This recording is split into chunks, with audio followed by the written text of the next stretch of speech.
मेरी बहन मेरा ही सुहाग भाग 2। सच के बाद की जिंदगी। उस रात के बाद सब कुछ बदल गया, लेकिन अजीब बात ये थी कि घर वैसा ही दिखता रहा।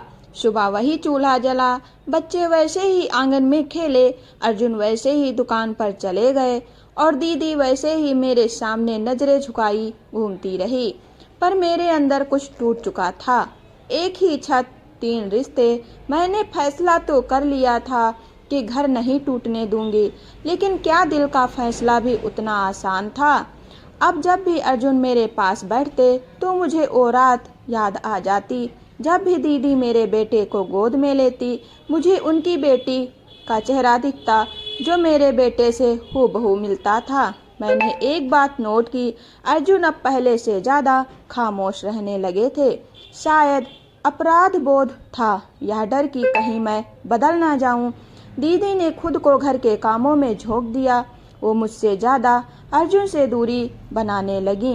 कभी अकेले बात नहीं करती, जैसे अपने ही बनाए रिश्ते से भाग रही हूँ।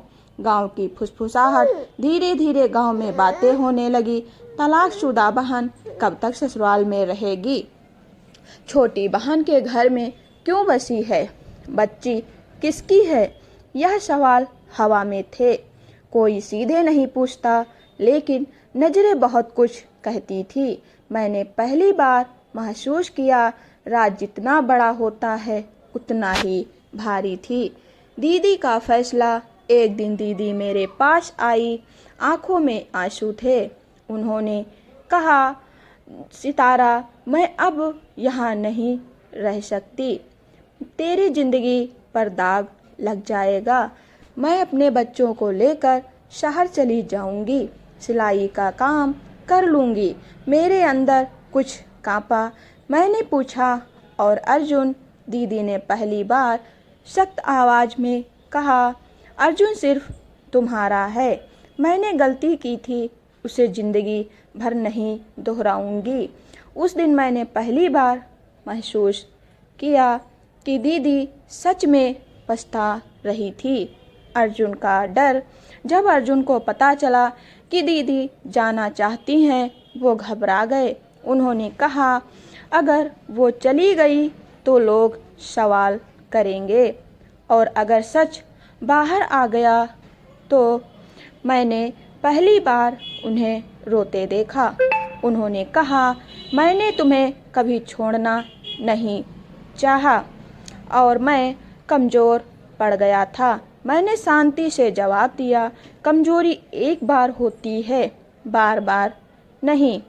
तो चुप हो गए। अंतिम मोड़। कुछ हफ्तों बाद दीदी बच्चों को लेकर शहर चली गई। हमने लोगों से कहा, नौकरी मिली है। घर फिर से छोटा हो गया, लेकिन इस बार खालीपन ज़्यादा था, और अर्जुन ने खुद को पूरी तरह काम में डुबो दिया। मुझसे उनका व्यवहार पहले से ज़्यादा नरम हो गया, लेकिन भरोसा भरोसा धीरे धीरे बनता है, और टूटने में सिर्फ एक पल लगता है। कई साल बाद आज मेरे बच्चे बड़े हो चुके हैं। दीदी अपनी बेटियों को पढ़ा रही हैं, तो अब वो मजबूत हैं, किसी पर निर्भर नहीं। अर्जुन अब भी मेरे साथ हैं। उन्होंने कभी दोबारा सीमा नहीं लांघी, लेकिन मैं अब वो 14 साल की डरी हुई लड़की नहीं हूँ। अब सवाल करती हूँ, अपनी बात रखती हूँ, और सबसे ज़रूरी, खुद से प्यार करना सीख चुकी हूँ। असली सवाल, क्या माफ़ करना गलत था? शायद नहीं, क्योंकि माफ़ी ने मुझे कड़वाहट से बचाया, लेकिन माफ़ करने का मतलब भला जाना नहीं होता। मैंने भूलने की कोशिश नहीं की।